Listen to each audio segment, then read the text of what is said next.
পবিত্র হাসরের ময়দানে সব হিসাব শেষে আল্লাহ তাআলা বিশ্বাসীদের তার অশেষ রহমত গুণে দান করবেন জান্নাত। এই জান্নাত হবে পরম শান্তির জায়গা, পরম নিয়ামতের জায়গা। মানুষের কোনো ইচ্ছাই বাকি থাকবে না সেখানে। জান্নাতের মাটি হবে মেশকের গন্ধ বিশিষ্ট।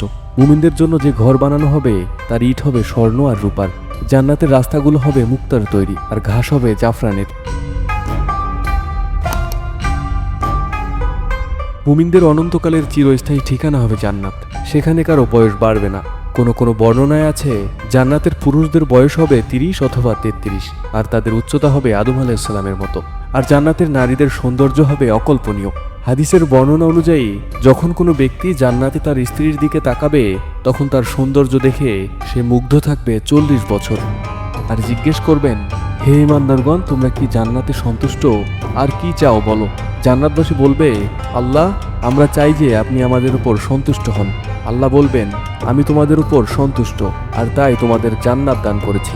এরপর আল্লাহ বলবেন, আমি তোমাদের একটা ওয়াদা করেছিলাম, সেই ওয়াদাটা পালন করা এখনো বাকি রয়েছে। মানুষ তখন অবাক হবে আর নিজেদের মাঝে গুঞ্জন করতে থাকবে, কি সেই ওয়াদা?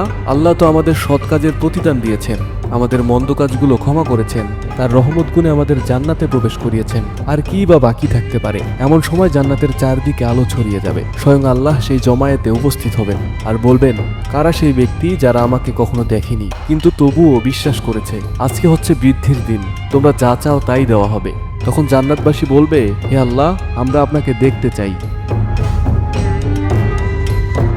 আল্লাহ সেই জমায়েতে উপস্থিত থাকলেও তারও জান্নাতবাসীর মাঝে থাকবে নূরের পর্দা। ফলে মানুষ আল্লাহর উপস্থিতি দেখলেও আল্লাহকে তখনও দেখতে পারবে না। মানুষের কথা শুনে আল্লাহ সেই পর্দা সরিয়ে দেবেন, আর মানুষ প্রথমবারের মতো দেখবে তাদের মালিকের চেহারা। সেই মালিক যাকে না দেখে ইবাদত করেছে, ভালোবেসেছে, ভয় পেয়েছে। সেই দিনের সম্মান হয়তো আমরা কখনো কল্পনাও করতে পারবো না।